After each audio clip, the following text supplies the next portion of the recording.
नमस्कार दोस्तों, स्वागत है आपके अपने YouTube channel goal of view पे। आज ये साइंस के क्वेश्चन का चौथा नंबर वीडियो है। इससे पहले 3 वीडियो अपलोड हो चुका है साइंस का, जो कि आप लोग वीडियो के प्लेलिस्ट में जाकर डिस्क्रिप्शन में उसका लिंक दे दिया गया, उसमें जाकर आप बारी से नंबर बाय नंबर वीडियो को देख सकते हैं।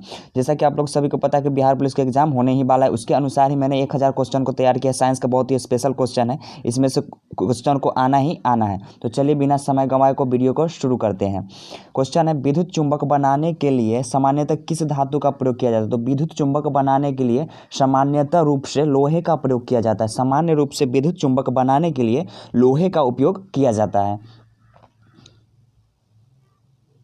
चलिए दूसरा नंबर क्वेश्चन है, विद्युत धारा को मापने के लिए काम आने वाले कौन से उपकरण होते हैं? यानी कि विद्युत धारा का मापन के लिए उसके काम में आने वाले कौन से उपकरण होते हैं? तो एमीटर से मापा जाता है। विद्युत धारा मापने के लिए आने वाले उपकरण होते हैं वो एमीटर होते हैं। चलिए नेक्स्ट क्वेश्चन तीसरा नंबर है, माइका यानी कि अभ्रक किस काम में लाई जाती है? अभ्रक का उपयोग क्या है? यानी कि अभ्रक को किस काम में लाया जाता है? तो वो अभ्रक का उपयोग है विद्युत उद्योग में, विद्युत उद्योग क्षेत्र कार्यों में अभ्रक का यानी कि माइका का प्रयोग किया जाता है। चलिए चौथा नंबर क्वेश्चन है, हैजा का क्या कारण है? हैजा रोग होने का क्या कारण, यानी कि किससे हैजा रोग होता है? तो हैजा होता है वो जीवाणु के कारण होता है। हैजा जीवाणु के कारण होता है। नेक्स्ट क्वेश्चन 5 नंबर है, निम्नलिखित में से कौन सा जीवाश्म ईंधन यानी कि फॉसिल फ्यूल का एक उदाहरण है? निम्न में से कौन सा जीवाश्म ईंधन यानी कि फॉसिल फ्यूल का उदाहरण है? तो वो है कोयला गैस। फॉसिल फ्यूल का उदाहरण है कोयला गैस, यानी कि जीवाश्म ईंधन का उदाहरण है कोयला गैस। चलिए 6 नंबर क्वेश्चन की तरफ बढ़ते हैं, संवेग की वही इकाई है जो ... की है, यानी कि संवेग की वह क्या इकाई है जो उसके है? तो 6 नंबर क्वेश्चन है, 6 नंबर क्वेश्चन, संवेग की वही इकाई है जो ... है, तो वो आवेग की है। वो संवेग की वही इकाई है जो आवेग की इकाई, यानी कि जो आवेग की इकाई होगी वही संवेग की इकाई है। चलिए बढ़ते हैं 7 नंबर क्वेश्चन। अगला क्वेश्चन 7 नंबर, पृथ्वी के केंद्र पर जी का मान होता है। पृथ्वी के केंद्र पर जी का मान क्या होता है? तो पृथ्वी के केंद्र पर जी का मान 0 होता है। पृथ्वी के केंद्र पर जी का मान 0 होता है। 8 नंबर क्वेश्चन है, प्रत्यावर्ती वोल्टता के परिमाण को घटाने के लिए प्रयोग में लाया जाने वाला ट्रांसफार्मर कौन सा है? प्रत्यावर्ती वोल्टता के परिमाण को घटाने के लिए, यानी उसके परिमाण को घटाने के लिए प्रयोग में लाने वाले ट्रांसफार्मर कौन सा है? तो वो है स्टेप डाउन ट्रांसफर। प्रत्यावर्ती धारा को घटाने के लिए प्रयोग में लाने वाले ट्रांसफर है step down transfer, step down transformer. 9 number question है, उस विद्युत धारा को जो नियत समय अंतराल के बाद अपनी दिशा बदल लेती है कहा जाता है? यानी कि उस विद्युत धारा को क्या कहा जाता है जो नियत समय अंतराल के बाद अपनी दिशा में परिवर्तन कर लेती है? तो उस धारा को कहेंगे प्रत्यावर्ती धारा, यानी कि नियत समय के बाद अपनी दिशा में परिवर्तन कर लेगी, वो प्रत्यावर्ती धारा होगी, प्रत्यावर्ती धारा। चलिए 10 नंबर क्वेश्चन, बिजली घर में सप्लाई की जाने वाली वोल्टता, बिजली घर में सप्लाई की जाने वाली वोल्टता को स्थिर करने के लिए प्रयोग में लाई जाने वाली कौन सी युक्ति, यानी कि वोल्टता को स्थिर करने के लिए विद्युत घर में, पावर हाउस में, इसमें से कौन सी युक्ति का उपयोग किया जाता है? तो वो जो है ट्रांसफार्मर का उपयोग किया जाता है। ट्रांसफार्मर के द्वारा ही वोल्टता को स्थिर किया जाता है, ट्रांसफार्मर के द्वारा। 11 नंबर क्वेश्चन है, खगोलीय पिंडों का अवलोकन करने के लिए प्रयोग में लाया जाने वाला यंत्र कौन सा है? खगोलीय पिंड को अवलोकन तो खगोलीय पिंडों को अवलोकन करने के लिए प्रयोग में लाया जाने वाला यंत्र है, वो यंत्र है टेलीस्कोप। खगोलीय पिंडों को अवलोकन करने के लिए टेलीस्कोप नामक यंत्र का उपयोग किया जाता है। चलिए 12 नंबर क्वेश्चन, ओजोन परत पर कार्य क्या करता है? ओजोन परत का कार्य क्या है, यानी कि ओजोन परत का क्या कार्य है? तो ऑप्शन नंबर है, सूर्य की हानिप्रद अवरक्त किरणों को पृथ्वी तक पहुंचने से रोकती है। बी नंबर, विकिरण को पृथ्वी से पलायन करने से रोकती है, इस प्रकार इसे उष्ण रखती है। और सी नंबर, यह वर्षा के लिए आवश्यक होती है। और डी नंबर, यह सूर्य की हानिप्रद पराबैंगनी किरणों को फिल्टर करती है। तो ओजोन परत का क्या काम है? ओजोन परत सूर्य की हानिप्रद पराबैंगनी किरणों को फिल्टर करती है, हानिकारक पराबैंगनी किरण को रोकती है और बढ़िया अच्छा किरण को यहाँ पे पृथ्वी पर भेजती है। 13 नंबर क्वेश्चन है, जलते हुए विद्युत बल्ब में तंतु का तापमान सामान्यतः कितना होता है? यानी कि जलते हुए विद्युत बल्ब में तंतु का तापमान कितना होता है? तो वो 1500 डिग्री सेल्सियस से 2500 डिग्री सेल्सियस होता है। जलते हुए बल्ब में तंतु का जो तापमान होता है 1500 डिग्री सेल्सियस से 2500 डिग्री सेल्सियस तक होता है। चलिए बढ़ते हैं 14 नंबर क्वेश्चन। अगला क्वेश्चन 14, एक गैलन का मान होता है, यानी कि एक गैलन का मान कितना होता है? तो एक गैलन का मान 3.875 लीटर होता है। एक गैलन में 3.875 लीटर होता है।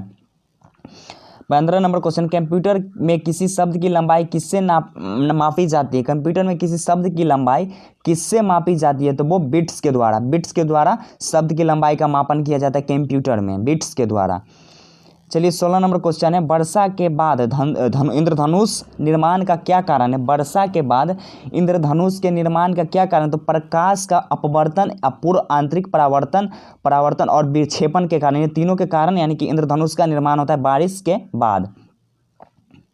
17 नंबर क्वेश्चन है, जेट स्ट्रीम क्या है? जेट स्ट्रीम क्या है? तो जेट स्ट्रीम उच्च स्तरीय पछुआ पवन है। जेट स्ट्रीम उच्च स्तरीय का एक पछुआ पवन है, हवा है। 18 नंबर है, सुपरसोनिक यानी कि ध्वनि की गति से भी तीव्र गति से चलने वाला विमान। सुपरसोनिक विमानों की उड़ान के लिए सर्वाधिक सुविधाजनक वायुमंडलीय परत कौन है? सुपरसोनिक के उड़ान भरने के लिए सबसे अच्छा वायुमंडलीय सुविधाजनक परत कौन सी है? तो सुपरसोनिक के लिए जो है वो समताप मंडल है, समताप मंडल। 19 नंबर क्वेश्चन, रात्रि का अंधापन किसकी कमी से होता है? रात्रि का अंधापन किसकी कमी से होता है? तो वो होता है विटामिन ए की कमी से। रात्रि का अंधापन विटामिन ए की कमी के कारण से होता है। 20 नंबर क्वेश्चन है, निम्नलिखित में से किस कंप्यूटर भाषा का मुख्यतः वाणिज्यिक कार्यों में प्रयोग किया जाता है? निम्नलिखित में से किस कंप्यूटर भाषा का मुख्यतः वाणिज्यिक कार्यों में उपयोग किया जाता है? तो वो कोबोल का वाणिज्य उपयोग माने वाणिज्य कार्यों में उपयोग किया जाता है, कोबोल नामक भाषा का। 21 नंबर, दही को बिलोकर मक्खन निकालने की विधि में भौतिक के किस सिद्धांत का अवलोकन है? दही को बिलोकर मक्खन निकालने के लिए भौतिक के किस सिद्धांत का उपयोग किया जाता है? तो भौतिक के सिद्धांत है अपकेंद्रण के बल के कारण। अपकेंद्रण बल के कारण दही को बिलोकर मक्खन निकाला जाता है। 22 नंबर, मात्रकों की अंतर्राष्ट्रीय पद्धति यानी कि एसआई कब से लागू किया गया? एसआई पद्धति जो मात्रकों का है वो कब से लागू किया गया? तो वो 1971 से मापों के अंतर्राष्ट्रीय मात्रकों की अंतर्राष्ट्रीय पद्धति एसआई लागू किया गया। निर्वात में प्रकाश का चाल कितना होता है? निर्वात में वैक्यूम में प्रकाश का चाल कितना होता है? तो वो होता है 3 × 10 के पावर 8 मीटर प्रति सेकेंड। 3 × 10 के पावर 8 मीटर प्रति सेकेंड होता है निर्वात में प्रकाश की चाल। 23 नंबर, निर्वात में प्रकाश की चाल होती है। निर्वात में प्रकाश की चाल होती है, सेम क्वेश्चन ये भी है, वही क्वेश्चन है, डबल सिलेक्ट हो गया है। 24 नंबर, अगर एक कमरे में एक चालू रेफ्रिजरेटर के दरवाजे खुले छोड़ दिया जाए तो क्या होगा? तो कमरा के रेफ्रिजरेटर के भीतर के ताप से ठंडा हो जाएगा, कमरे का ताप अपरिवर्तित रहेगा, कमरा रेफ्रिजरेटर के भीतर से भी ज़्यादा ठंडा हो जाएगा और कमरा धीरे धीरे गर्म हो जाएगा। तो जब रेफ्रिजरेटर का दरवाज़ा खुले कमरे में छोड़ दिया जाए तो क्या होगा? तो वो होता है कमरा धीरे धीरे गर्म होने लगता है, कमरा धीरे धीरे गर्म होने लगता है।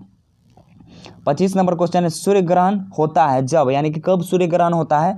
तो सूर्य ग्रहण होने का चंद्रमा पृथ्वी और सूर्य के बीच जब आ जाता है, चंद्रमा जब पृथ्वी और सूर्य के बीच आ जाएगा तो सूर्य ग्रहण होता है। चलिए 26 नंबर क्वेश्चन है, प्राथमिक रंग क्या है? प्राथमिक रंग क्या है? तो ऑप्शन है जो प्रकृति में पाए जाते हैं, जो अन्य रंगों के मिश्रण से उत्पन्न नहीं किए जा सकते, इंद्रधनुष के रंग और श्वेत प्रकाश के स्पेक्ट्रम के रंग। तो प्राथमिक रंग है वो जो अन्य रंगों के मिश्रण से उत्पन्न नहीं किए जा सकते, यानी अन्य रंगों को मिलाकर उससे उत्पन्न नहीं किया जा सकता प्राथमिक रंग को, बल्कि प्राथमिक रंग से ही मिलाकर अन्य रंगों को उत्पन्न किया जा सकता है।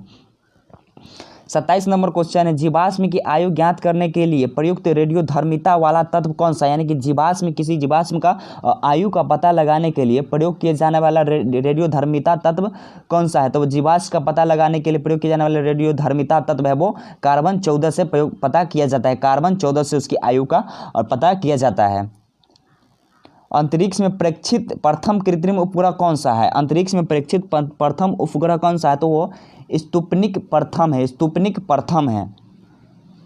29 नंबर क्वेश्चन, हृदय की धड़कन को नियंत्रण करने के लिए इस्तेमाल किया जाने वाला उपकरण कौन सा है? हृदय के धड़कन को नियंत्रण करने के लिए इस्तेमाल करने वाला उपग्रह कौन सा है? तो हृदय का धड़कन को नियंत्रण करते हैं पेस मेकर के द्वारा। पेस मेकर के द्वारा हृदय के धड़कन को नियंत्रण किया जाता है। 30 नंबर क्वेश्चन है, निम्नलिखित में से कौन सा पदार्थ अत्यधिक कठोर तथा अत्यधिक तन्य होता है? निम्नलिखित में से कौन सा पदार्थ अत्यधिक कठोर एवं अत्यधिक तन्य होता है? तो वो टंगस्टन ही है। 31 नंबर क्वेश्चन, ग्रहों की गति के नियम किसके द्वारा प्रतिपादित किया गया? ग्रहों की गति के नियम किसके द्वारा प्रतिपादित किया गया? तो वो केपलर। ग्रह की गति को नियम का प्रतिपादन करने वाला व्यक्ति है केपलर। 32 नंबर क्वेश्चन, 18 कैरेट सोने में सोना की प्रतिशत होता है। 18 कैरेट के सोना में सोना की कितना प्रतिशत पाया जाता है? तो 18 कैरेट के सोना में सोना की 75% पाया जाता है, 75%। 33 नंबर क्वेश्चन, निम्नलिखित में से कौन सी राशि अदिश नहीं है? निम्नलिखित में से कौन सी राशि है जो वो अदिश राशि नहीं है? तो वो विस्थापन है जो कि अदिश नहीं है, बल्कि विस्थापन सदिश राशि, बाकी सब अदिश है। 34 नंबर क्वेश्चन, पिंड का प्रारंभिक वेग 2 मीटर प्रति सेकेंड और त्वरण 0.5 मीटर प्रति सेकेंड स्क्वायर है।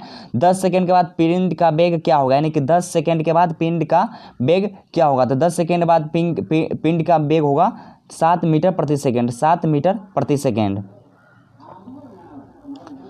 35 नंबर क्वेश्चन है, एक अंतरिक्ष यान पृथ्वी के चारों ओर घूमता है और उसकी दूरी पृथ्वी की त्रिज्या से दोगुनी है। गुरुत्वाकर्षण के कारण त्वरण क्या होगा? उसका गुरुत्वाकर्षण के कारण त्वरण क्या होगा? तो त्वरण होगा 2.45 मीटर प्रति सेकेंड स्क्वायर, मीटर प्रति सेकेंड स्क्वायर। 36 नंबर क्वेश्चन, एक जूल कितनी कैलोरी के बराबर होती है? एक जूल जो होती है वो कितनी कैलोरी के बराबर होती है? तो एक जूल 0.24 कैलोरी के बराबर होती है। 37 नंबर क्वेश्चन, खगोलीय पदार्थ देखने के लिए किसका उपयोग किया जाता है? यानी कि खगोलीय पदार्थ को देखने के लिए किसका उपयोग किया जाता है? तो वो टेलीस्कोप नामक यंत्र का प्रयोग किया जाता है खगोलीय पदार्थ को देखने के लिए। 38 नंबर क्वेश्चन, कोशिका में राइबोसोम का कार्य क्या होता है? कोशिका में राइबोसोम का कार्य क्या होता है? तो कोशिका में राइबोसोम का जो कार्य होता है वो प्रोटीन के संश्लेषण में सहायक करना, प्रोटीन के संश्लेषण में सहायता करना राइबोसोम का कोशिका में कार्य होता है। 39 नंबर क्वेश्चन, मनुष्य में मेरुदंड से कितनी जोड़ी तंत्रिका निकलती है? मनुष्य के मेरुदंड से कितनी जोड़ी तंत्रिका निकलती है? तो मनुष्य के मेरुदंड से तंत्रिका निकलती है 31 जोड़ी। मनुष्य में मेरुदंड से निकलने वाली तंत्रिका 31 होती है। 40 नंबर क्वेश्चन है, प्रत्यावर्ती क्रिया का संचालन केंद्र कहाँ है? प्रत्यावर्ती क्रिया का संचालन केंद्र कहाँ है? तो प्रत्यावर्ती क्रिया का संचालन केंद्र है वो मेरुदंड है, मेरुदंड। प्रकाश संश्लेषण की प्रक्रिया में किसका जरूरत नहीं है? प्रकाश संश्लेषण की प्रक्रिया में किसका जरूरत नहीं है? तो वो ऑक्सीजन की जरूरत नहीं, बाकी O2 CO2 यानी कि कार्बन डाइऑक्साइड, हरित लवक और सूर्य की प्रकाश आवश्यक है। 42 नंबर क्वेश्चन है, सीमेंट में सेटिंग के समय नियंत्रित करने हेतु मिलाया जाता है, यानी कि सीमेंट में सेटिंग करते समय नियंत्रित करने के लिए कौन से तत्व को मिलाया जाता है? तो सीमेंट में इसको मिलाया जाता है जिप्सम का उपयोग किया जाता है सीमेंट की सेटिंग के समय नियंत्रित करने में। 43 नंबर क्वेश्चन है, निम्नलिखित में जो पादप हार्मोन नहीं है वो है? निम्नलिखित में जो पादप हार्मोन नहीं है वो कार्टिसोन है, कार्टिसोन। साइक्रोमीटर से क्या मापा जाता है? साइक्रोमीटर से क्या मापा जाता है? तो साइक्रोमीटर से वायुमंडलीय आर्द्रता की माप की जाती है, साइक्रोमीटर से वायुमंडलीय आर्द्रता की माप की जाती है साइक्रोमीटर से। 44 नंबर को, साइक्रोमीटर से क्या मापा जाता है? फिर से वही क्वेश्चन डबल सेट हो गया। 45 नंबर क्वेश्चन, रक्त ग्लूकोज स्तर सामान्यतः व्यक्त किया जाता है। रक्त ग्लूकोज स्तर सामान्यतः किसमें व्यक्त किया जाता है? तो रक्त ग्लूकोज स्तर को सामान्यतः mg प्रति DCL में व्यक्त किया जाता है, mg प्रति DCL में, यानी कि ऑप्शन नंबर बी। 46 नंबर, प्रतिजन वह पदार्थ है जो प्रतिपिंड के निर्माण को उद्दीप्त करता है, प्रतिपिंड के निर्माण को उद्दीप्त करता है, वही प्रतिजन पदार्थ है। 47 नंबर क्वेश्चन, गलत को छांटे, यानी कि अनुचुंबकीय एल्युमिनियम टंगस्टन ऑक्सीजन, लौह चुंबकीय निकेल लौह कोबाल्ट और प्रतिचुंबकीय चांदी नमक हाइड्रोजन, इनमें से कोई नहीं। तो इसमें से गलत को छांटना है, तो इनमें से कोई नहीं, इनमें से कोई नहीं। ग्लाइकोलाइसिस की क्रिया में अंत में ग्लूकोज बदलता है, ग्लाइकोलाइसिस की क्रिया में अंत में ग्लूकोज पायरुविक अम्ल में बदलता है, ग्लाइकोलाइसिस क्रिया में अंत में ग्लूकोज पायरुविक अम्ल में बदल देता है। पल्मोनरी सीरा निम्नलिखित रक्त का संचार करती है। पल्मोनरी सीरा निम्नलिखित रक्त तो हृदय से शुद्ध रक्त का संचार करती है, हृदय से शुद्ध रक्त का संचार करती है।